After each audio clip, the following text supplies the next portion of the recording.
back-to-back horror stories.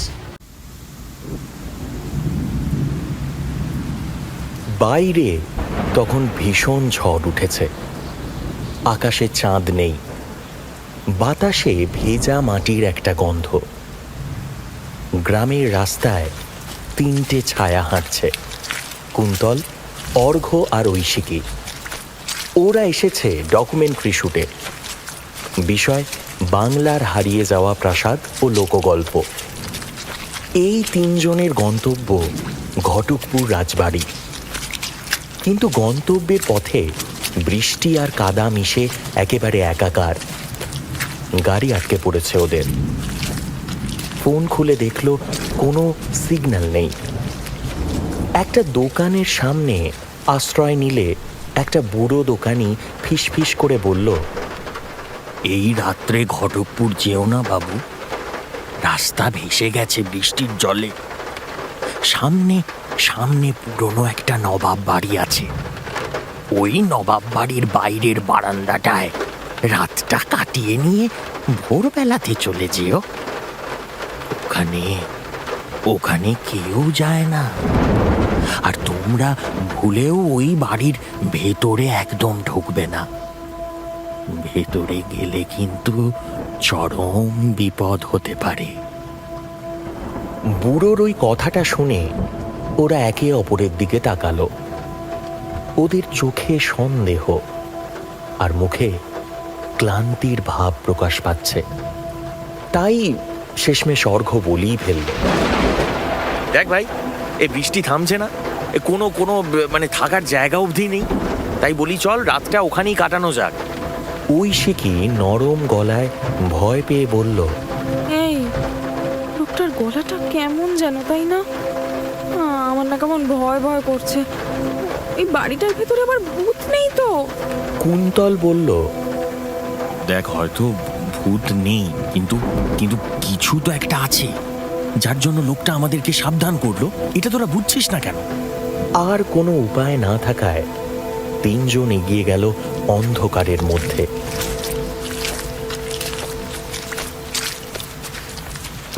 ওরা গিয়ে দেখল এ তো বিশাল প্রাসাদ। এত বড় প্রাসাদ ওরা জীবনে কোনোদিন চোখেই দেখেনি। তাই আর লোভ সামলাতে না পেরে ওরা তিনজনই ভেতরে ঢুকে পড়ল।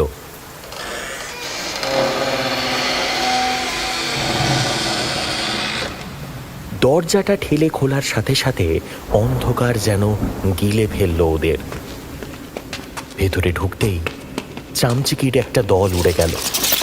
চারিদিকে মাকড়সার জাল, ফাঙ্গাসে ভরা, আর বাতাসটাও যেন কেমন একটা বড্ড ভারী গোছে। এমন সময় ঐশিকী ওর টর্চটা জ্বালিয়ে বলল, অর্ঘ্য, এই জায়গাটা দেখ, ঘরের ভেতরটা কেমন যেন চোখে তাকিয়ে আছে মনে হচ্ছে। কি ঘর আবার চোখে তাকায় নাকি? কি যে বলিস না তুই ঐশিকী। কুন্তল বলল, অর্ঘ্য, অর্ঘ্য, তোর তোর হাসির মাঝে কেউ যেন হাসলো। আমি আমি ঠিক স্পষ্ট শুনেছি। তুই তুই শুনলি কি? কি বলছিস তুই? কোথায়? কুন্তল বলল, এই এই বাড়ির ভিতরটায় শ্বাস নিতে খুব কষ্ট হচ্ছে রে। এখানে এখানে কিছু তো সমস্যা আছেই। আমার মনে হয় কি জানিস, এখানে এখানে আমরা তিনজন ছাড়াও আরো একজন কেউ আছে, আরো একজন কেউ আছে। এদিক ওদিক জিনিসপত্র দেখতে দেখতে হঠাৎ টর্চটা নিভে গেল। অন্ধকার যেন আরো ঘন হয়ে উঠেছে।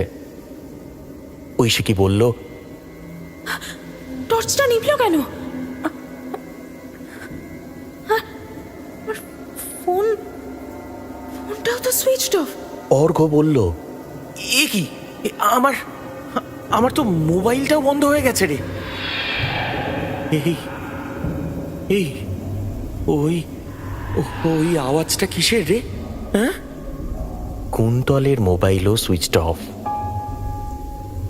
এবার ওদের ধীরে ধীরে ভয় লাগা শুরু হয়েছে। কিছুক্ষণ পর একটা ঠান্ডা নিঃশ্বাস ঐশিকীর ঘাড়ে ছুঁয়ে গেল। ঐশিকী চিৎকার করে বলল, কে কে কে আমার কানে বললো ফিরে যা? অর্ঘ্য বলল, কি কি বলছিস? আমি তো কিছু শুনলাম না। কুন্তল ঐশিকীর চিৎকার শুনে বলল, চল, সবাই সবাই ওই বারান্দাটাই চলে যাই, চল। ওখানে সবাই একসাথে থাকলে না কম ভয় লাগবে। Something is really fishy here. এখানে কিছু তো একটা গন্ডগোল আছেই। ওরা বড় ঘর পেরিয়ে বারান্দায় যাবে এমন সময় দেখল যে দরজাটা বাইরে থেকে বন্ধ। ওরা বলে উঠল, কে কে দরজা বন্ধ করেছে? খোলো, খোলো বলছি, কে দরজা বন্ধ করেছো? খোলো। কুন্তল শান্ত গলায় এবার বলল, ভাই ভাই ওভাবে হবে না রে। আমরা যে এখানে ফেঁসে গেছি, আমরা ফেঁসে গেছি সবাই। ওরা ফিরে আসলো বড় ঘরের দিকটায়। হঠাৎ ঘরে একটা হালকা হলুদ আলো জ্বলে উঠল। সেই আলোয় ওরা দেখতে পেল ঘরের কোণে দাঁড়িয়ে রয়েছে একটা পুরনো আলমারি। কুন্তল ধীরে ধীরে আলমারির দিকটায় এগিয়ে গেল।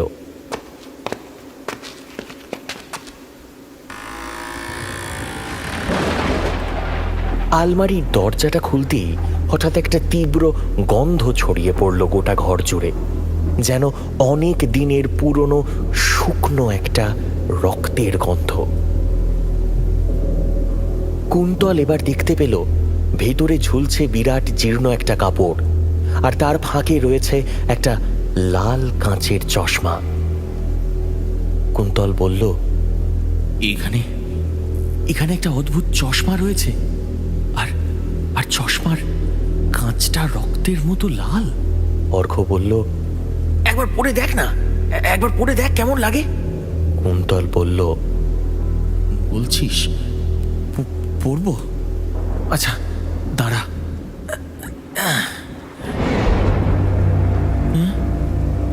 চশমাটা চোখে পড়া মাত্রই কুন্তল হঠাৎ থেমে গেল। ওর মুখের রং ফিকে হয়ে গেছে, নিঃশ্বাস যেন এক মুহূর্তের মধ্যে ভারী হয়ে উঠেছে।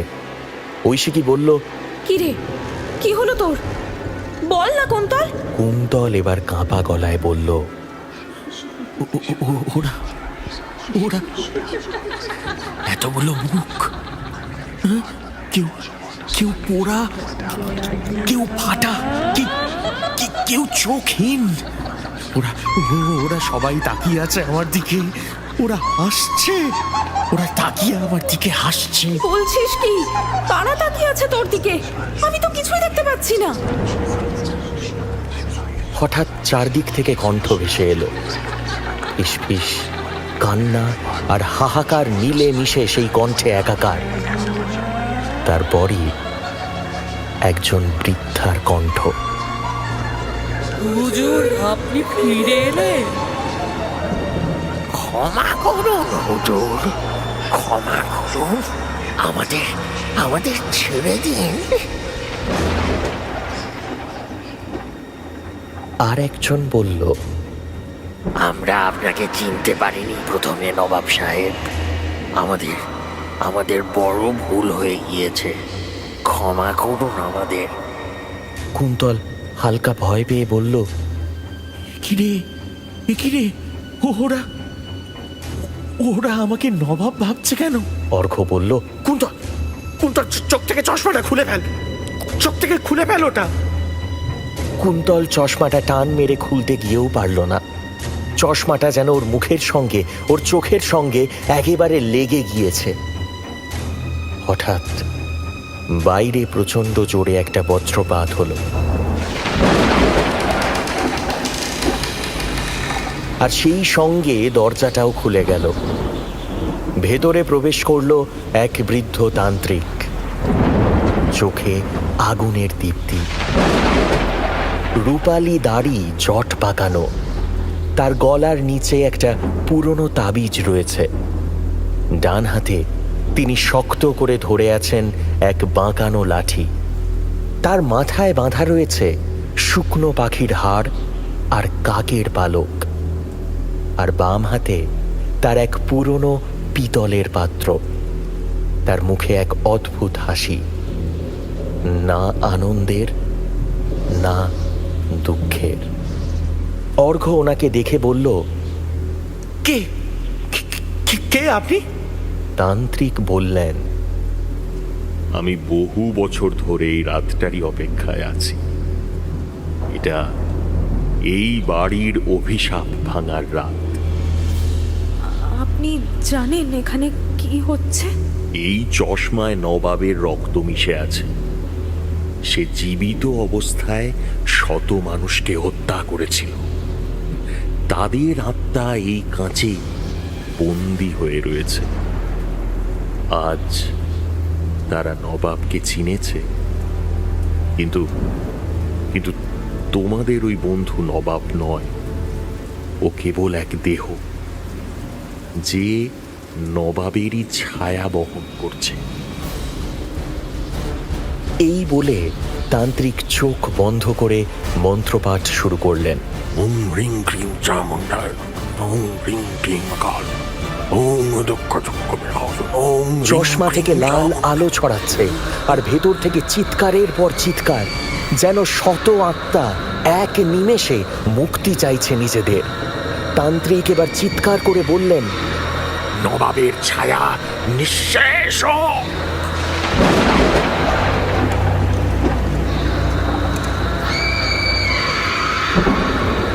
একটা প্রচন্ড শব্দ হলো। তারপর চারিদিক নিস্তব্ধ হয়ে গেল।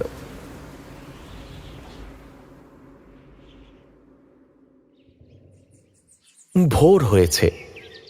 চশমাটা মাটিতে পড়ে আছে ভাঙা অবস্থায়, কিন্তু সেই তান্ত্রিক এখন আর ওখানে নেই।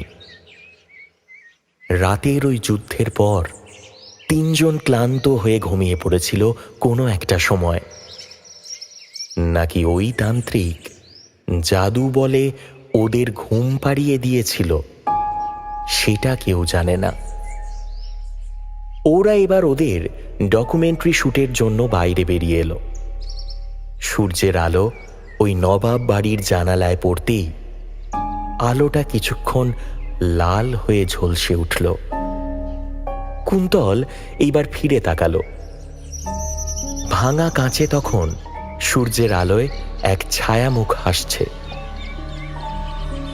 তারপর অদৃশ্য কোনো একজন বলে উঠল, ধন্যবাদ হুজুর, ধন্যবাদ। এবার আমরা মুক্ত।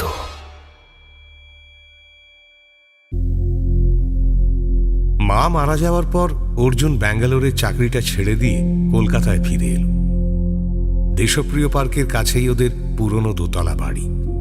বাবা এখানে একাই থাকেন। বৃদ্ধ বাবার দেখাশোনা করার জন্যই অর্জুনের ফিরে আসা। ও সেই যে কলেজে পড়তে বাইরে গিয়েছিল, আজ প্রায় 15টা বছর বাইরেই কেটেছে। এখন ফিরে এসে একটা লজিস্টিক্স কোম্পানিতে চাকরি নিয়েছে অর্জুন। বিয়ে থা করার ইচ্ছে নেই। ওর শখ নিজের মতো টাকা জমানো আর ঘুরতে বেরিয়ে পড়া। ছাড়া হাত পা হয়ে জীবনটা মন্দ কাটছে না অর্জুনের। তবে বাবা এখন একেবারেই চুপচাপ হয়ে গেছেন। নিজের মতো এই ঘর ওই ঘর হেঁটে চলে বেড়ান, বই পড়েন, বিকেলে জানলার ধারে চুপ করে বসে থাকেন। দূরে পার্কে বাচ্চারা খেলাধুলো করে, সেই দিকেই তাকিয়ে থাকেন। তার ভাবলেশহীন মুখটা দেখে কি বলবে অর্জুন ভেবে পায় না। বাড়ির কাজ এমনিতে সবও নিজেই করে। রাত্রিবেলা চুপচাপ দুজনে খাবার টেবিলে বসে ডিনার খেয়ে যে যার মতো ঘরে চলে যায়।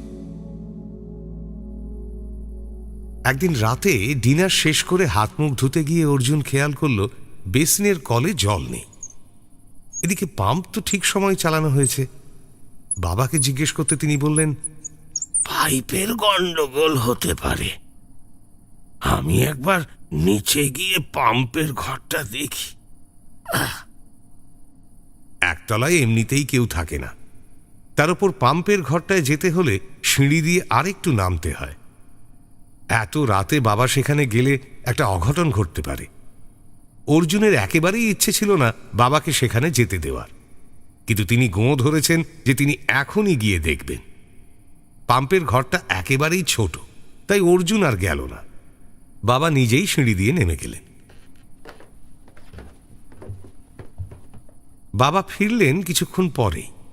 তার পাঞ্জাবিতে ময়লা লেগে গেছে, অথচ তার মুখে চওড়া হাসি। ঝুলে পড়া কাঁধ দুটো যেন সোজা হয়ে উঠেছে। বাবাকে এভাবে হাসতে বহুদিন দেখেনি অর্জুন। বাবা বললেন, সব ঠিক করে দিয়েছি। তার গলার স্বর অত্যন্ত দৃঢ়। পরের দিন রবিবার। অর্জুন ঘুম থেকে উঠতেই তার নাকে সুন্দর রান্নার গন্ধ এলো। ওর ঘর থেকে একটা শব্দ পেয়ে বাবা হাঁক দিলেন, আরে আজ একটু লুচি আর আলুর দম বানাচ্ছি রে। এত উৎসাহ বাবার মধ্যে এর আগে কমই দেখেছে অর্জুন। এইভাবেই দিন কাটতে লাগল। পরের কয়েকটা দিন বাবা নিজেই গোটা বাড়ি পরিষ্কার করা থেকে শুরু করে জং ধরে যাওয়া দরজার কবজাগুলোতে তেল দেওয়া অবধি সবই করে ফেললেন। অর্জুনের এসব দেখে প্রথমে খানিকটা স্বস্তিই হচ্ছিল, যাক মানুষটা ভালো তো আছে। কিন্তু তার কয়েকদিন পর থেকে ও কিছু পরিবর্তন লক্ষ্য করল। দিনের বেলা বাবা একেবারেই বাড়ি থেকে বেরোতে চাইছেন না। ডাইনিং টেবিলে সকালের আলো এসে পড়লে বাবা নিজের চেয়ারটাকে একটু ভেতরের দিকে সরিয়ে নেন। অর্জুন জানলা খুলে দিলে কিছুক্ষণ পর এসে দেখে বাবা সব জানলা আবার বন্ধ করে দিয়েছেন। একদিন রাত্রিবেলা হঠাৎ অর্জুনের ঘুম ভেঙে গেল পাড়ার কুকুরগুলোর চিৎকারে। ও বিরক্ত হয়ে উঠে জানলা খুলে একবার দেখতে গেল কুকুরগুলো এত চেঁচাচ্ছে কেন। কিন্তু জানলা খুলেই ও চমকে উঠল। অর্জুনের বাবা বাড়ি থেকে বেরিয়ে উঠোনে দাঁড়িয়ে আছেন। ওদের নিম গাছটার দিকে এক দৃষ্টে তাকিয়ে আছেন তিনি। অর্জুন ঘড়ি দেখল, 3টে বাজে। ও তাড়াতাড়ি সিঁড়ি দিয়ে নেমে এসে বাবাকে ডাকল, বাবা, ও বাবা, বাবা। বাবা ওর দিকে ফিরলেন। তার দৃষ্টি কেমন যেন শূন্য। কুকুরগুলো তখনও সমান তালে ডেকে যাচ্ছে। আচ্ছা, কুকুরগুলোই বা এরম করছে কেন? তারা তো বাবাকে চেনে। বাবা ওদের মাঝে মধ্যেই খেতে দেন। অর্জুন কোনো মতে বাবাকে বাড়ি এনে শুইয়ে দিল। ভাবল এরকমটা আবার হলে ডাক্তার দেখাতেই হবে। এরপর এরকম ঘটনা বেড়েই চলল। ওর বাবা কোনো ঘরে ঢুকলে সেই ঘরের আলো মাঝে মধ্যেই নিভে যায়। অর্জুন আলোগুলো পরীক্ষা করে দেখেছে, একটা আলো খারাপ নয়। একবার ওর হাত থেকে একটা কাঁচের গ্লাস প্রায় পড়েই যাচ্ছিল। এই বাবা এমন ক্ষিপ্র গতিতে সেটা ধরে ফেললেন যে সেটা দেখে অর্জুন চমকে উঠল। বৃষ্টি হলে যেভাবে দরজার নিচ দিয়ে ঘরের মধ্যে জল ঢুকে আসে, সেভাবেই অর্জুনের মধ্যে এবার বাসা বাঁধল ভয়। কারণ বাবার হাবভাব দিন দিন পাল্টাচ্ছে। বাবা যেন অর্জুনকে চোখের সামনে থেকে যেতে দিতে চান না। কয়েকদিন ধরেই তিনি শয্যাশায়ী, অথচ অর্জুন লক্ষ্য করেছে ও চোখের আড়াল হলেই কিন্তু বাবা দিব্যি উঠে হেঁটে চলে বেড়াচ্ছেন। আপাতত অফিস যাওয়া বন্ধ করে ও ওয়ার্ক ফ্রম হোম নিয়েছে। কিন্তু বিকেল সন্ধে হলে বাইরে একটু হাওয়া খেতে যাবে ভেবে যেই অর্জুন জামা কাপড় পরে, সঙ্গে সঙ্গে বাবার কিছু না কিছু হয়। একদিন তিনি বললেন তার বুকের বাঁ দিকটা খুব ব্যথা করছে, আর একদিন বললেন ভীষণ মাথা ঘুরছে। কিন্তু ও যেই জামা কাপড় ছেড়ে ফেলল, তার কিছুক্ষণের মধ্যেই সব সমস্যা উধাও। ডাক্তারের সাথেও কথা বলেছে অর্জুন। তিনি এখন দেশে নেই, তিনি ফিরলেই তার কাছে নিয়ে যেতে বলেছেন। বেশি আর্জেন্ট হলে অবশ্য অন্য ডাক্তারের কাছে তিনি রেফার করবেন জানিয়ে দিয়েছেন। কিন্তু অর্জুনই খানিকটা সেভাবে গা করেনি। ওর মনে হয়েছে হয়তো সমস্যাটা আসলে মানসিক। এভাবেই প্রায় সপ্তাহখানেক কেটে গেল। অর্জুন এবার বাইরে বেরোনোর জন্য পাগল হয়ে উঠেছে, কিন্তু ওর বাবা নাছোড়বান্দা, কিছুতেই ওকে বেরোতে দেবেন না। একদিন অর্জুন বাবার কথা না শুনেই বাড়ি থেকে বেরিয়ে পড়ল। খানিকটা এদিক ওদিক ঘুরে একটু চা খেয়ে বাড়ি ঢুকেই সে গেল বাবার ঘরে। কিন্তু এ কি, বাবার গায়ে ধুম জ্বর। বেরোনোর আগে বাবা বলেছিলেন বটে একটু জ্বর জ্বর লাগছে, কিন্তু অর্জুন অতটা গা করেনি। তবে কি সত্যিই বাবা ভীষণ অসুস্থ আর ও সবটাকে মানসিক সমস্যা বলে উড়িয়ে দিচ্ছিল? ইস, নিজের ওপর খুব রাগ হয় অর্জুনের। ও ঠিক করে পরের দিনই অন্য ডাক্তারের কাছে নিয়ে যাবে বাবাকে। সেদিন বাবাকে ওষুধ দিয়ে নিজের ঘরে ফিরে এলো অর্জুন। ওর মনের খচখচানিটা এখনো মেটেনি। কিছু একটা গোলমাল হচ্ছে যেন। হঠাৎ অর্জুনের মনে পড়ল পাম্পের ঘরটার কথা। ওখান থেকে ঘুরে আসার পরেই বাবার এই অদ্ভুত ব্যবহারের সূত্রপাত। ও আরো খেয়াল করল তারপর থেকেই যেন তেন প্রকারেণ বাবা ওই ঘরটার আশেপাশে যাননি। এমনকি নিচের তলাতে যেতেও তার ভীষণ অনীহা। সেই এক রাতে উঠোনে বেরিয়ে গিয়েছিলেন, ব্যাস। অর্জুন ঠিক করল আজ একটা এসপার নয় ওসপার করতেই হবে। নিজের ঘর থেকে বেরিয়ে ও একবার বাবার ঘরে উঁকি মারল। বাবা একইভাবে শুয়ে আছেন। বাবাকে না ডেকে পা টিপে টিপে সিঁড়ি দিয়ে নামল অর্জুন। পাম্পের ঘরের সামনে পৌঁছে দেখল দরজাটা ভেজানো আছে। দরজার পাশে সুইচ বোর্ডে হাত দিয়ে আলো জ্বালাতে গেল অর্জুন, কিন্তু অবাক কাণ্ড, একটা আলোও জ্বলছে না। ও ফোনের টর্চটা অন করে দরজাটা খুলল। ভেতরে গাঢ় অন্ধকার। অর্জুন জানত সেখানে আরেকটা আলো ছিল। সুইচটা অন করতেই একটা হলদেটে বাল্ব টিম টিম করে জ্বলে উঠল। ও আশ্চর্য হয়ে গেল। বাইরের যে আলোগুলো একটু আগেও জ্বলছিল সেগুলো আর জ্বলছে না, অথচ এটা জ্বলছে। অর্জুন এবার পাম্পের ঘরের সিঁড়িতে পা দিতেই একটা সোঁদা গন্ধ ওর নাকে এসে লাগলো। ও 2-3 ধাপ নেমে এসে বুঝতে পারল মেঝের বদলে সেখানে কাঁচা মাটি। কিছুদিন আগেই সেখানে খোঁড়া হয়েছে। পাম্পের পাশেই একটা শাবল রাখা, তাতে তখনও মাটি লেগে। অর্জুন শাবলটা তুলে নিয়ে মাটিতে চাপ দিতেই খানিকটা মাটি উঠে এলো। আরেকটু খুঁড়তেই অর্জুন দেখতে পেল একটা মানুষের হাত। শাবল দিয়ে প্রাণপণে আরেকটু মাটি সরাতেই ও দেখতে পেল মুখটা। এ তো বাবা শুয়ে আছেন। তার কপালে রক্ত লেগে এখন জমাট হয়ে কালচে হয়ে গেছে। ফোনের টর্চটা পাম্পের পাইপের দিকে ঘুরিয়ে অর্জুন দেখল সেখানেও লেগে আছে রক্ত। অর্থাৎ বাবা পা স্লিপ করে পড়ে যান আর ওই পাইপেই তার মাথাটা গিয়ে লাগে। বুকের ধড়ফড়ানিটা বেড়ে যায় ওর। তাহলে উপরে যে শুয়ে আছে সেই লোকটা কে? অর্জুন এবার মাথা ঘুরিয়ে বুঝতে পারে ওই টিমটিমে হলুদ আলোটা হঠাৎ আড়াল হয়ে গেছে, কারণ তার সামনে এসে দাঁড়িয়েছে অবিকল ওর বাবার মতো দেখতে সেই লোকটা।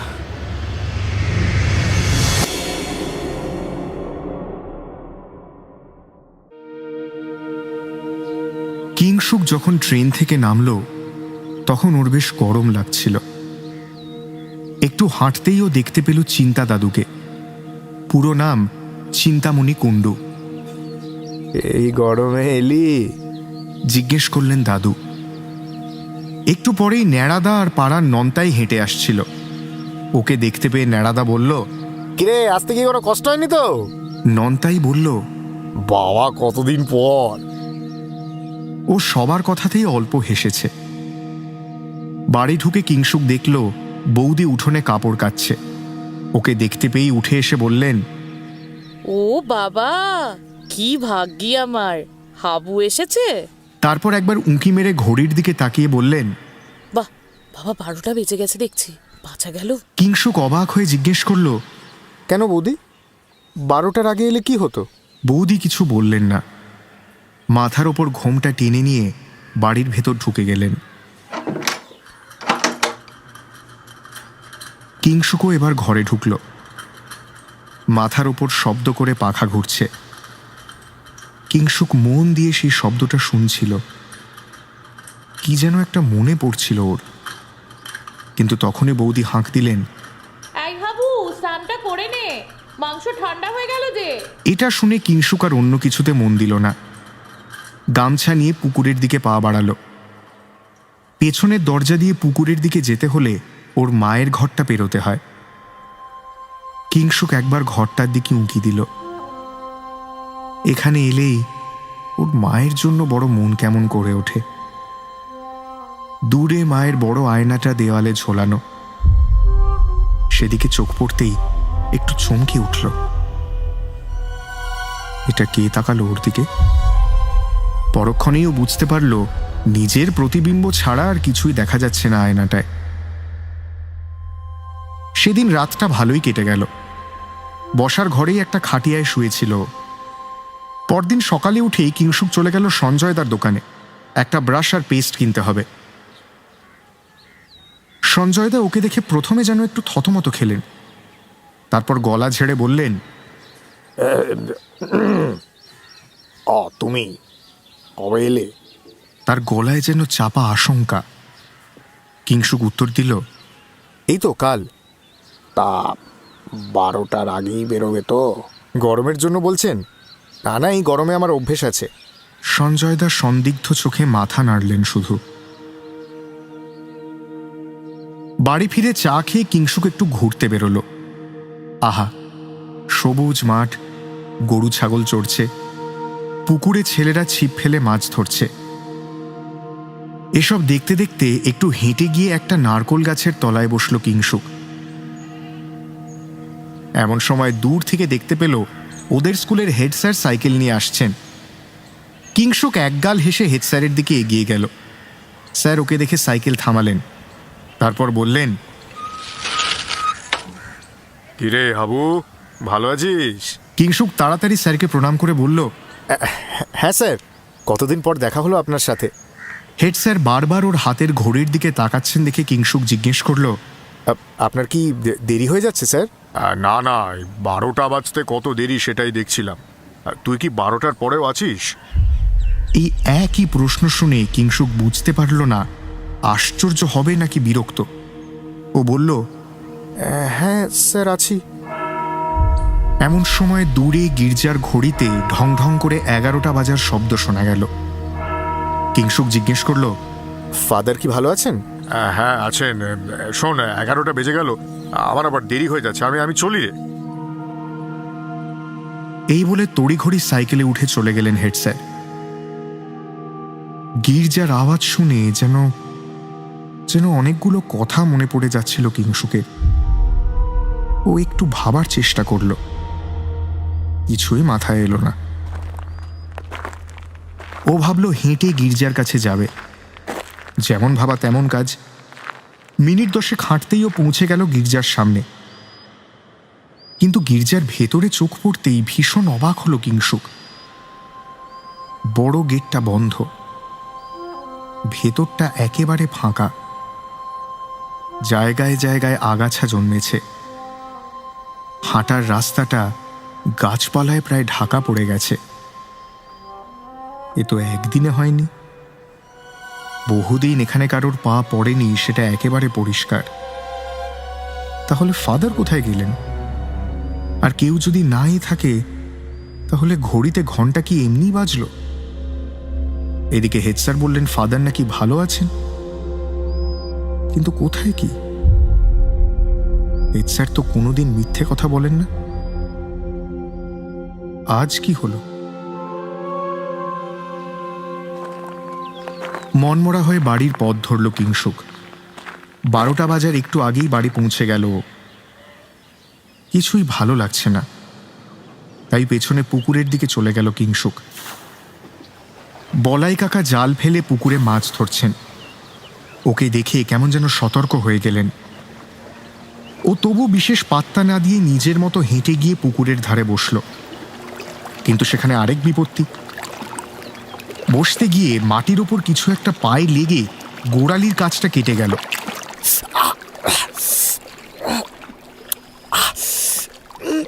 আর গলগল করে রক্ত বেরোতে থাকলো। যন্ত্রণায় কিংসুকের মুখ কুঁকড়ে উঠেছিল। ও কোনো মতে সামলে নিয়ে মুখ তুলে দেখল বলাই কাকা বিস্ফারিত দৃষ্টিতে তাকিয়ে আছেন ওর দিকে। তিনি বললেন, তোমার তো রক্ত বেরোনোর কথা নয়। কথাটার মানে বুঝতে না পেরে কিংসুক জিজ্ঞাসু দৃষ্টিতে তাকালো সেদিকে। আর ঠিক তখনই দূরে ঢং ঢং করে 12টা বাজার শব্দ। গির্জার ঘড়িতে 12টা বাজছে, কিন্তু সেই গির্জা তো পরিত্যক্ত। সেখানে কি কেউ আছে নাকি যে ঘড়িতে দম দেবে? 12 নম্বর ঘন্টা বাজার সাথে সাথেই অনেকগুলো জিনিস এক এক করে চোখের সামনে ভেসে উঠল কিংসুকের।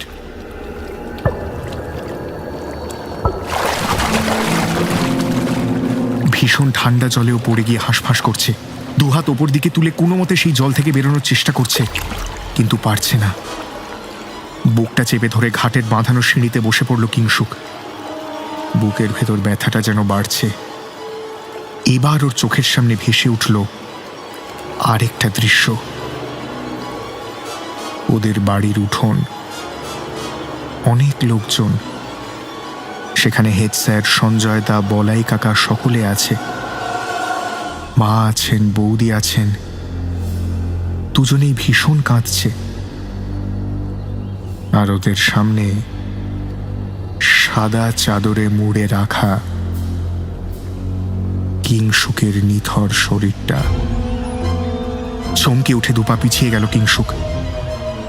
এমন সময় পুকুরের জলের দিকে চোখ পড়ল ওর। একটা ছেঁড়া শার্ট ভাসছে, কিন্তু এই শার্টটাই তো এখন পড়ে আছে। কি হচ্ছে এসব? ও কি মারা গেছে? তাহলে সকলের সঙ্গে ওর দেখা হচ্ছে, কথা হচ্ছে কি করে? এটা তো ওর নিজের গ্রাম। কালকেই ট্রেন থেকে নামলো, কিন্তু ও গেছিল কোথায়? নামলোই বা কেন? এতদিন ধরে কি ও অন্য কোথাও ছিল? তবে গ্রামে কি কাজ ওর?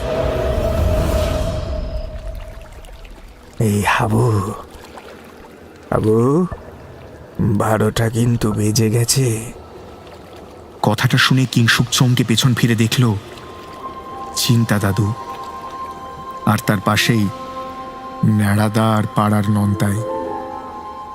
কিংসুক বলল, তোমরা তোমরা আমায় দেখতে পাচ্ছ? আমি কে? হ্যাঁ, কি হয়েছিল আমার?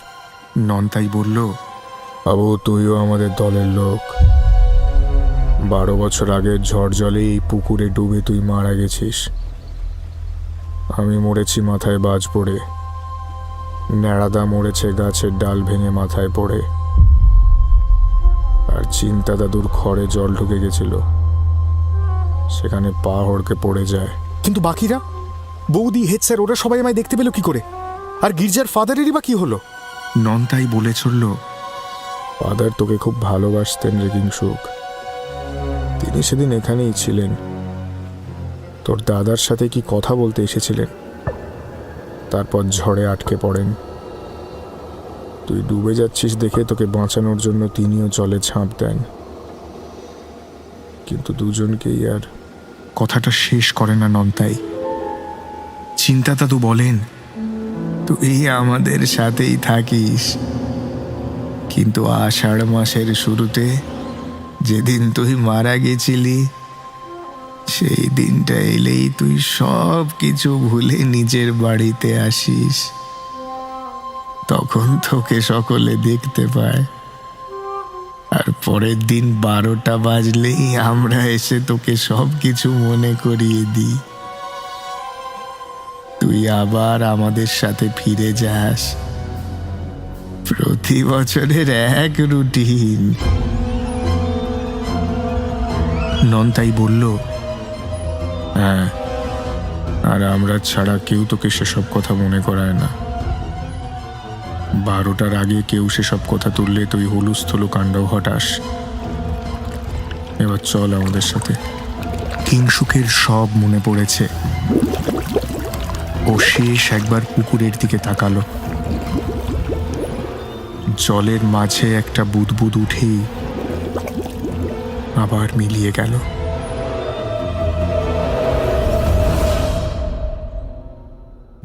পাহাড়ের বাঁকটা পেরিয়েই গাড়িটা শব্দ করে থেমে গেল।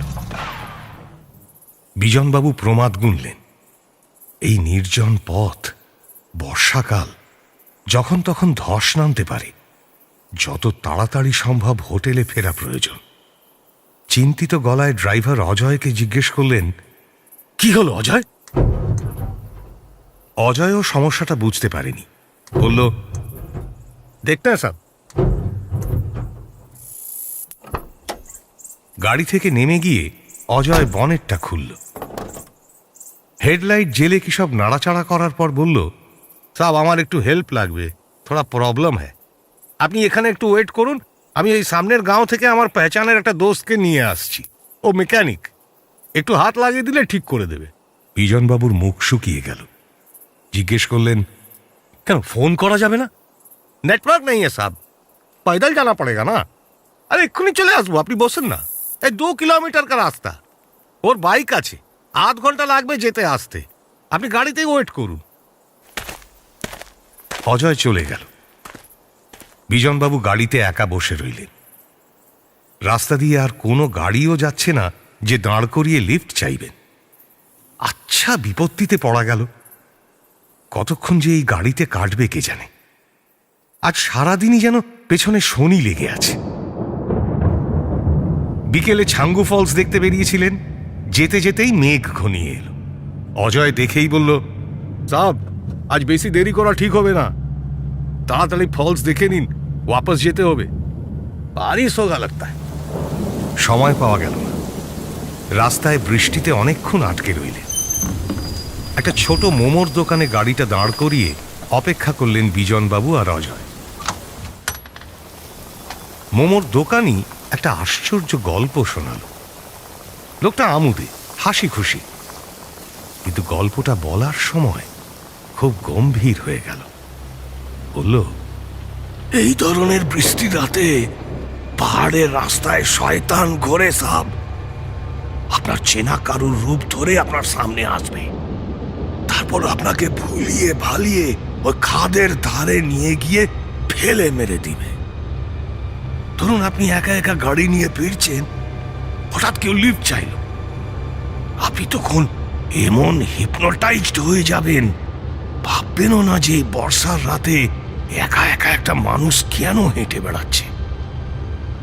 সে তারপর আপনার গাড়িতে উঠে আসবে, তারপর আপনাকে বশ করে ও গাড়ি শুদ্ধ খাদে ফেলে দেবে।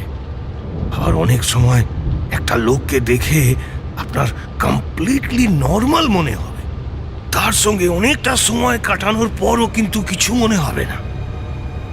পরে জানতে পারবেন সেই লোকটা আসলে আত্মা, আপনার কোনো ক্ষতি করার মতলবে ছিল। বিজনবাবু গল্পটা শুনে তখন খুব হেসেছিলেন। বিভিন্ন জায়গায় বিভিন্ন রকমের ভৌতিক কাহিনী শোনা যায়, পাহাড়ি অঞ্চলও তার ব্যতিক্রম নয়। কিন্তু এখন গাড়িতে একা বসে থাকতে থাকতে তার গা ছমছম করছে। মনে হচ্ছে এই অলৌকিক পরিবেশে সত্যিই এমন কিছু ঘটতে পারে। গাড়িতে বসে এই ঠান্ডাতেও তার কপালে বিন্দু বিন্দু ঘাম দেখা দিচ্ছে। হ্যালো, হেল্প লাগবে নাকি? হঠাৎ কারুর একটা গলা পেয়ে বিজনবাবু চমকে উঠলেন। একটা লম্বা লোক ঝুঁকে জানলা দিয়ে উঁকি মারছে। বিজনবাবু একটু ইতস্তত করলেন, তারপর ভাবলেন এই নির্জন অঞ্চলে একটা লোক আগ বাড়িয়ে সাহায্য করতে চাইছে, সেটা প্রত্যাখ্যান করা ঠিক হবে না। একটু দোনমনো করে বললেন, আসলে আসলে গাড়িটা হঠাৎ ব্রেক ডাউন করেছে। ও তাহলে বেরিয়ে আসুন না, আমি সামনের গ্রামে থাকি, ওখানে আমার চেনা মেকানিক আছে, পাঠিয়ে দেবো। বিজনবাবুর শিরদাঁড়া দিয়ে হিমস্রোত বয়ে গেল। লোকটার মতলব ভালো নয় মনে হচ্ছে।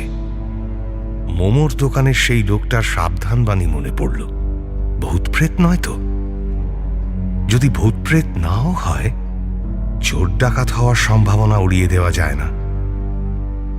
পরক্ষণেই ভাবলেন, চোর ডাকাত হলে কি লুট করার জন্য তার গাড়ি থেকে নামার অপেক্ষা করত? লোকটা আবার বলল, আসুন স্যার, এখানে একা একা গাড়িতে বসে থাকা সেফ নয়। আসলে আমার ড্রাইভারও ওখানে। ভালো তো, রাস্তায় দেখা হলে একসঙ্গে নিয়ে ফিরবেন না, এখানে একা একা বসে থাকবেন না। চলুন চলুন, গাড়ি পড়ে থাক, এখানে কোনো চিন্তা নেই, আসুন। 7-5 ভেবে গাড়ি থেকে নেমে যাওয়াটাই ঠিক মনে হলো। বিজনবাবু লোকটার সঙ্গে হাঁটতে থাকলেন। এখনো অবধি অস্বাভাবিক কিছুই দেখতে পাচ্ছেন না। তিনি জিজ্ঞেস করলেন, আপনি এখানে এসেছিলেন যে এই সন্ধ্যাবেলায়? আমি সন্ধ্যের দিকে একটু হাঁটতে বেরোই স্যার, নাহলে গাটা ম্যাজ ম্যাজ করে। এমনিতে একটু আগেই বেরোই, আজ বৃষ্টিতে একটু দেরি হয়ে গেল। আপনি আপনার ড্রাইভারকে ফোন করুন না, কোথায় আছে জেনে নিন একবার। বিজনবাবু অনেকটা স্বস্তি পেয়েছেন। লোকটাকে আর মোটেই বিপজ্জনক মনে হচ্ছে না। ফোনটা বের করে দেখলেন নেটওয়ার্ক আছে। টাওয়ারে 3টে দাগ দেখতে পাওয়া যাচ্ছে। অজয়ের নাম্বারটা ডায়াল করতে 2-3 বার পিক পিক করার পর ফোনটা বাজল। অজয় ফোনটা ধরে বলল, बोलिए सर।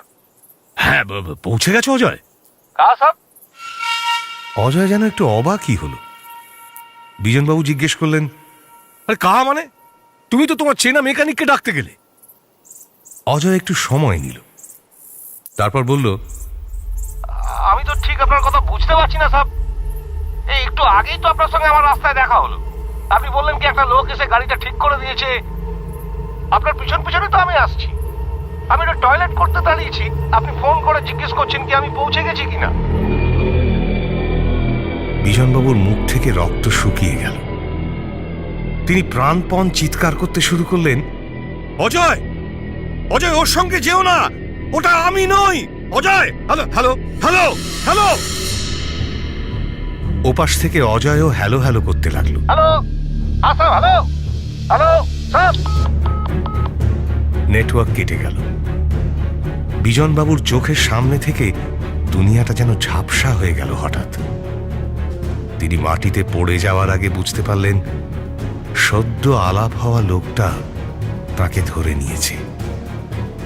জ্ঞান হারানোর আগে তার একটাই কথা মনে পড়ল, ভাগ্যিস এই লোকটার সঙ্গে তার দেখা হয়েছিল।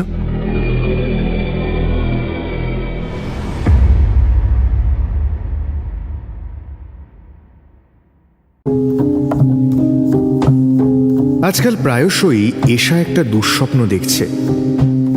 রোজ দেখে তা নয়, কিন্তু ঘুরে ফিরে প্রতি 3-4 দিনে একবার করে এই স্বপ্নটা দেখে। তাদের বাড়ির সামনে দিয়ে যে পথটা স্টেশনের দিকে গেছে, সেই পথের ধারে একটা পরিত্যক্ত একতলা বাড়ি আছে। লোকে পারতপক্ষে ওই বাড়িটার দিকে যায় না। এছাড়া ছোটবেলায় বড়দের নজর এড়িয়ে 2-1 বার ওই বাড়িটায় ঢুকেছিল বটে, কিন্তু বিশেষ কিছু দেখতে পায়নি। অস্বাভাবিক কিছুও চোখে পড়েনি। যেমন পরিত্যক্ত বাড়িগুলো হয় তেমনই। সে ওই বাড়িটাকে ঘিরেই স্বপ্ন দেখছে। স্বপ্নটা অস্বস্তিকর। প্রথম 2 বার সে বিশেষ আমল দেয়নি বটে, কিন্তু তৃতীয়বার যখন হুবহু একই স্বপ্ন দেখল, তখন সে আর থাকতে পারল না। কলেজের সাইকোলজির অধ্যাপক সৃষ্টি গঙ্গোপাধ্যায়ের কাছে চলে গেল। ভদ্রমহিলা বেশ ভালো, ছাত্রছাত্রীদের নানান মানসিক সমস্যায় সাহায্য করে থাকেন। অধ্যাপিকার মতো রাশভারী ব্যক্তিত্ব হলেও ভদ্রমহিলা খুবই মিশুকে। এশার সমস্যা শুনে তিনি বললেন, কি স্বপ্ন দেখছো? পুরোটা খুলে বলো তো। তাড়া নেই, সময় নিয়ে ধীরে সুস্থে বলো, কোনো ডিটেল বাদ দেবে না। সমস্ত দৃশ্য, সমস্ত শব্দ, যদি স্পেসিফিক্যালি কোনো রঙও মনে থাকে, সব আমাকে জানতে হবে। বল। আমার বাড়ি থেকে স্টেশন যাওয়ার পথে একটা অ্যাবান্ডেন্ট বাড়ি পড়ে। আমি ছোট থেকেই বাড়িটা ওইভাবে পড়ে থাকতে দেখেছি। কেউ যায়টায় না, এমনকি বাড়ি ফাঁকা থাকলে মাতালদের আড্ডা বসে, কিন্তু ওখানে কোনো মাতাল টাতাল কেউ যেতে দেখিনি। কেন যে বাড়িটা ওরকম পড়ে আছে তা নিয়ে কেউই কিছু বলে না। এমনি প্রমোটাররা ইন্টারেস্ট দেখায় না ওটা নিয়ে? সেটাই তো ম্যাম, বাড়িটা এমনিতে দারুণ একটা লোকেশনে, বাজার থেকে খুব একটা দূরেও নয়, স্টেশনও কাছে, আবার আশেপাশে বাড়িও নেই। রাস্তা থেকে একটা ছোট গলি চলে গেছে, সেই গলির ভেতরে মাঠের ধারে সেই বাড়ি। ওটা ভেঙে ফ্ল্যাট তৈরি করা হলে খুব ভালো দামে বিক্রি হবে, কিন্তু আজ অব্দি সেরকম কোনো ইনিশিয়েটিভও দেখতে পাইনি। স্ট্রেঞ্জ। বলতে থাকো। আমি দেখি একদম ফাঁকা নির্জন রাস্তা, রাতের অন্ধকারে শুধু স্ট্রিট লাইটগুলো জ্বলছে, কোনো গাড়ি ঘোড়া নেই, কুকুর বেড়াল নেই, মানুষজন তো ছেড়েই দিলাম। আমি রাস্তায় দাঁড়িয়ে থাকি। এভাবে স্বপ্নটা শুরু হয়। হঠাৎ মনে পড়ে আমাকে ট্রেন ধরতে হবে। কোথাকার ট্রেন, অত রাতে কিভাবে ট্রেন ধরবো, এসব এক মুহূর্তের জন্য মাথায় আসে না। আমি স্টেশনের দিকে হাঁটতে থাকি। ওই বাড়িটার গলির সামনে এসে দাঁড়ালেই মনে হয় কে যেন আমাকে ভেতর থেকে ডাকছে। 1 মিনিট, একটু ইন্টারাপ্ট করলাম। এই যে রাস্তায় হাঁটছো, অন্য কোনো ভয় লাগে কি? মানে কেউ ফলো করছে বা কেউ কোথাও নেই, এরকম কোনো ভয় হয়? Not at all. মানে কোথাও মনে হয় না যে আই এম বিং ফলোড বা ওয়াচড। সরি তোমাকে থামালাম, বলে যাও। ওই বাড়িটার গলির সামনে এলেই ট্রেন ধরার কথা মাথা থেকে বেরিয়ে যায়। মনে হয় ওই বাড়িতে কেউ আমাকে ডাকছে, না গেলে সমস্যা হতে পারে। আমি ওই অন্ধকার গলিতে ঢুকি। স্ট্রিট লাইটগুলো ক্রমশ চোখের আড়াল হয়ে যায়। বাড়িটার সামনে টিমটিম করে একটা হলুদ আলো জ্বলে। সবে ওই গেটটা খুলতে যাব, আর এমন সময় স্বপ্নটা ভেঙে যায়। প্রত্যেকবার ওই এক জায়গাতেই স্বপ্ন ভেঙে যায়? হ্যাঁ ম্যাম, একদম এই জায়গাতেই ভেঙে যায়। সৃষ্টি গঙ্গোপাধ্যায় কিছুক্ষণ চুপ করে রইলেন, তারপর জিজ্ঞেস করলেন, আচ্ছা, একটা ব্যক্তিগত প্রশ্ন করছি, কিছু মনে করো না। তোমার পার্সোনাল লাইফে এমন কোনো সমস্যা হয়েছে কি যাতে তুমি কোনো প্রপার সিদ্ধান্তে আসতে পারছো না? বা তোমার কোনো ডিসিশন যা তোমাকে নিজেকেই নিতে হবে, সেখান থেকে কি তুমি পালিয়ে বেড়াচ্ছ? এশা একটু গুটিয়ে গেল। শান্তনুর সঙ্গে তার সম্পর্কটা একটা বদ্ধ জায়গায় এসে দাঁড়িয়েছে। এখান থেকে আর সমঝোতা সম্ভব নয়। উল্টো দিকে শান্তনুকে ছেড়ে দেওয়ার সিদ্ধান্তটাও তার পক্ষে নেওয়া কঠিন হয়ে দাঁড়িয়েছে। বিদেশে পড়তে যাওয়ার একটা সম্ভাবনা দেখা দিয়েছে বটে, কিন্তু সেটাও এখনো নিশ্চিত নয়। সব মিলিয়ে তার জীবনে অনেকগুলো অনিশ্চয়তা আছে, যার প্রত্যেকটার ক্ষেত্রে তাকেই সিদ্ধান্ত নিতে হবে। ম্যামের প্রশ্নের উত্তরে সে একটু ইতস্তত করে বলল, হ্যাঁ ma'am. That answers the question. তুমি একটা সিদ্ধান্ত নিতে পারছো না, মুভ অন করতে পারছো না, সেটারই প্রতীক হচ্ছে ওই বাড়িতে ঢুকতে না পারা। তুমি ছোট থেকে বাড়িটা নিয়ে একটা নিষেধ শুনে বড় হয়েছ। এখন তুমি যে ডিসিশনটা নিতে ভয় পাচ্ছ, বাড়িটা ওই ভয়ের রূপ ধরে তোমার সামনে এসে দাঁড়িয়েছে। আমার ধারণা তুমি একটু বোল্ড হয়ে পার্সোনাল লাইফে এগুলো সর্ট আউট করে ফেলতে পারলেই না তোমার এই অস্বস্তিকর স্বপ্নটা শেষ হয়ে যাবে। রিয়েল লাইফে ক্লোজার পেলেই দেখবে স্বপ্নেও ক্লোজার পাবে।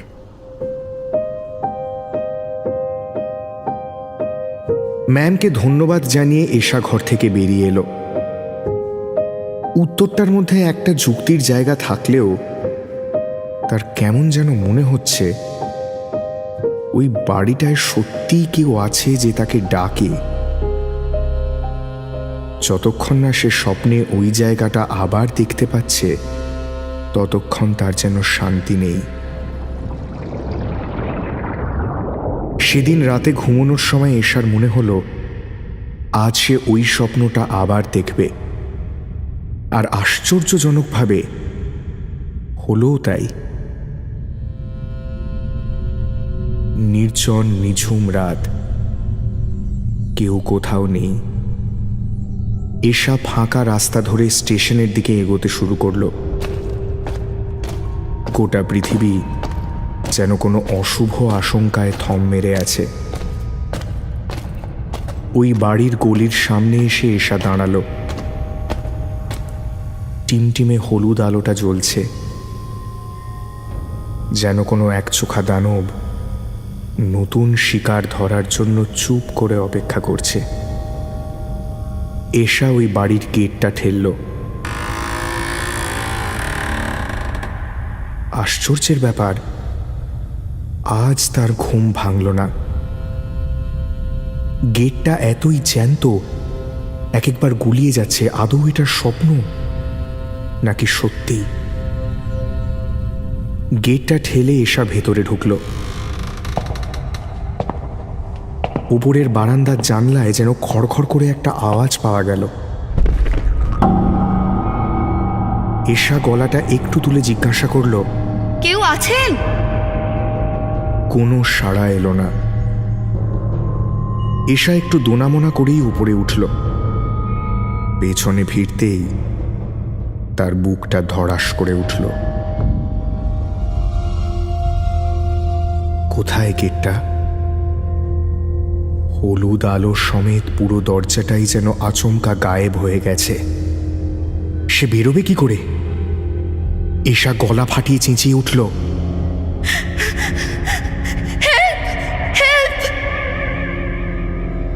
কিন্তু কেউ উত্তর দিল না। উল্টে ঘরের ভেতর থেকে কারোর একটা চলে যাওয়ার শব্দ পাওয়া গেল। এই অনন্ত অন্ধকারের মধ্যে তো আর ফিরে যাওয়া সম্ভব নয়। তাই এশা ৭-৫ ভেবে বাড়ির ভেতরে ঢুকল।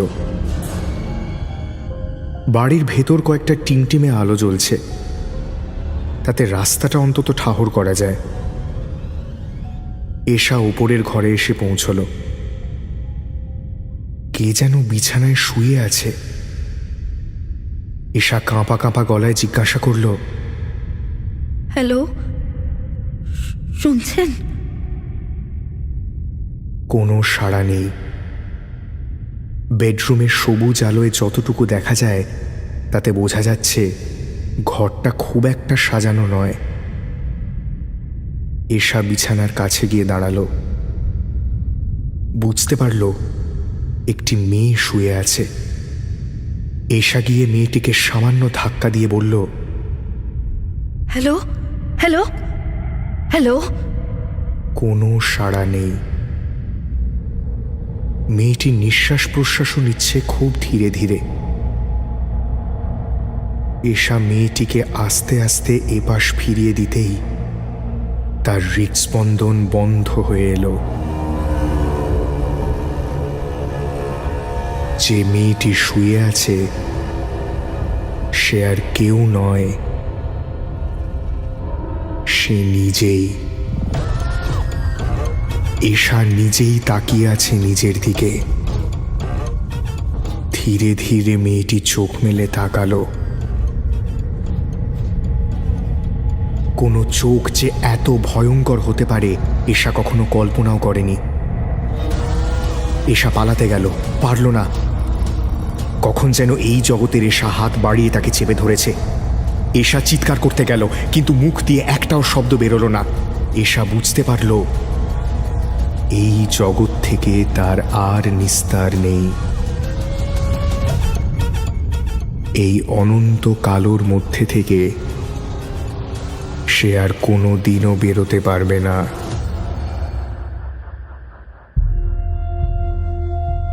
বেশ কয়েকদিন এশা ক্লাসে এলো না। সৃষ্টি গঙ্গোপাধ্যায় একটু চিন্তিত হয়েই কলেজের ডেটাবেস থেকে ফোন নাম্বার নিয়ে মেয়েটির বাড়ির লোকের সঙ্গে যোগাযোগ করলেন। জানা গেল এশার ঘুমের মধ্যেই একটা স্ট্রোক হয়ে গেছে। কয়েকদিন ধরে খুব স্ট্রেস চলছিল, হয়তো তারই পরিণতি এই স্ট্রোক। আপাতত সে অনির্দিষ্টকালের জন্য একটা তন্দ্রাচ্ছন্ন অবস্থায় চলে গেছে। কবে এর নিরাময় হবে ডাক্তাররাও বলতে পারছেন না।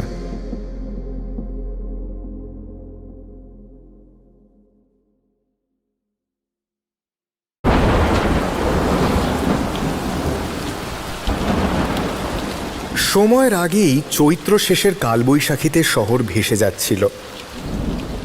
অমলতাস ছাতা আনতে ভুলে গেছে। অগত্যা রাস্তার ধারে পুরনো একটা বাড়ির দরজার শেডে কোনো মতে অমলতাস দাঁড়িয়েছিল। সন্ধে হয়ে এসেছে। শহরের ল্যাম্প বাতি একে একে জ্বলে উঠেছে।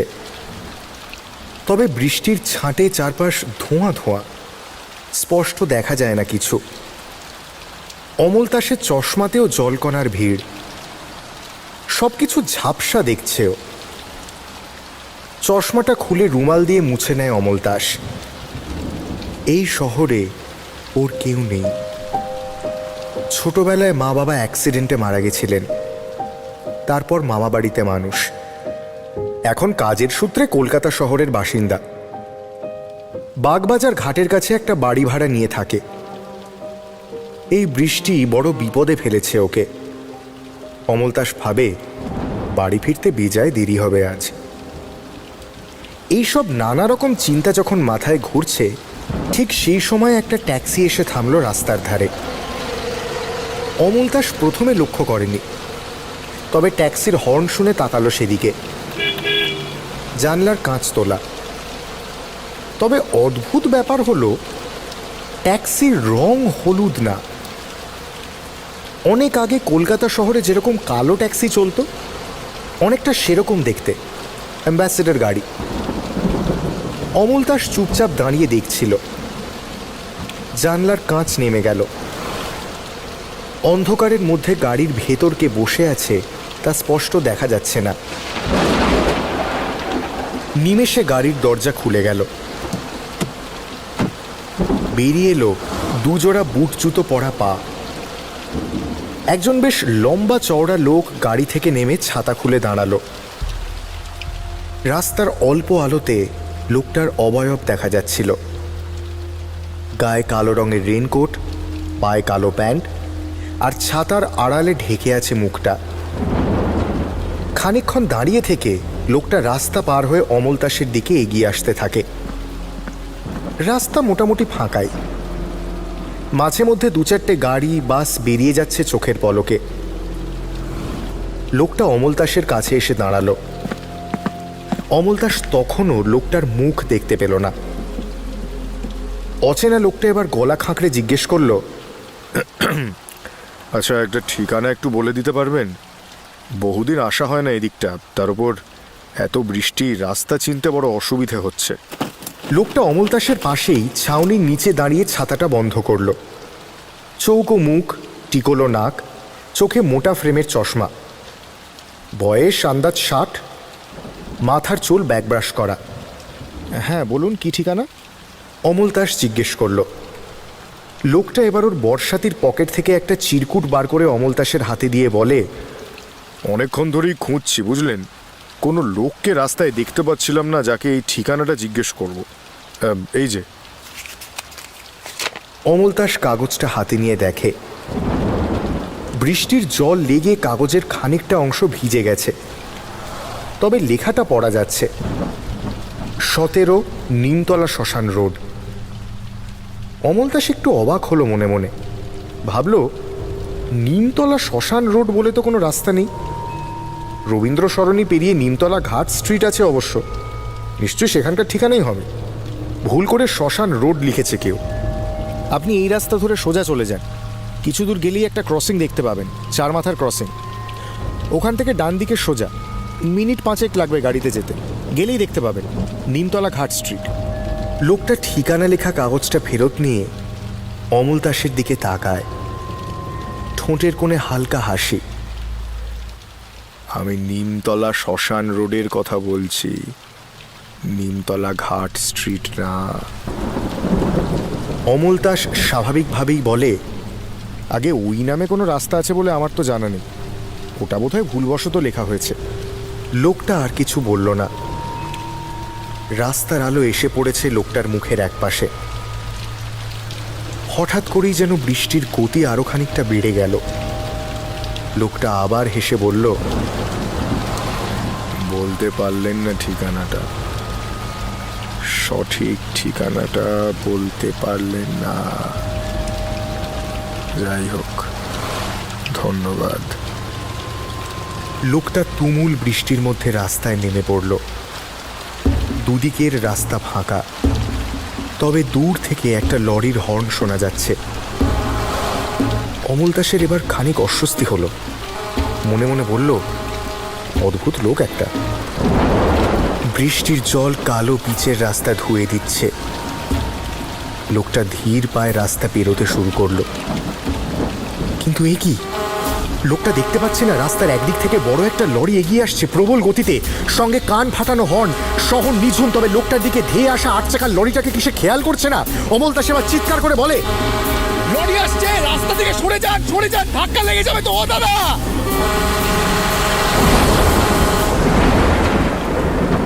কিন্তু নিমেষেই অমল দাসের চিৎকার ছাপিয়ে লরিটা লোকটাকে ধাক্কা মেরে চলে গেল। শুধু এক নাগাড়ে বৃষ্টির শব্দ। চারপাশ আবার আগের মতোই নিস্তব্ধ। অমল দাস ভয়ে চোখ বন্ধ করে নিয়েছিল। এবার চোখ খুলতেই দেখতে পেল লরিটা চলে গেছে, তবে রাস্তায় কোথাও লোকটার কোনো চিহ্ন নেই। অমল দাস স্পষ্ট দেখেছে লরিটা ওই লোকটাকে ধাক্কা মেরে চলে গেল। অমল দাস ভাবল, লোকটা কোথায়? লোকটাকে বেমালুম হাওয়া হয়ে গেল, কিন্তু কিন্তু কি করে? অমল দাস এদিক ওদিক ভালো করে দেখল, না, কেউ কোথাও নেই। দূরে দাঁড়িয়ে থাকা সেই কালো রঙের ট্যাক্সিটাও নেই। শুধু একটা ছোট সাদা চিরকুট ভাসছে রাস্তার জমা জলে। অমল দাস জানে ওতে কি লেখা রয়েছে, 17 নিমতলা শ্মশান রোড, যে রাস্তার কোনো অস্তিত্ব নেই। আর যে লোকটা এই ঠিকানার খোঁজে এসেছিল তার কি কোনো অস্তিত্ব আছে? রাস্তাঘাট শুনশান, বৃষ্টি থামার কোনো লক্ষণ নেই।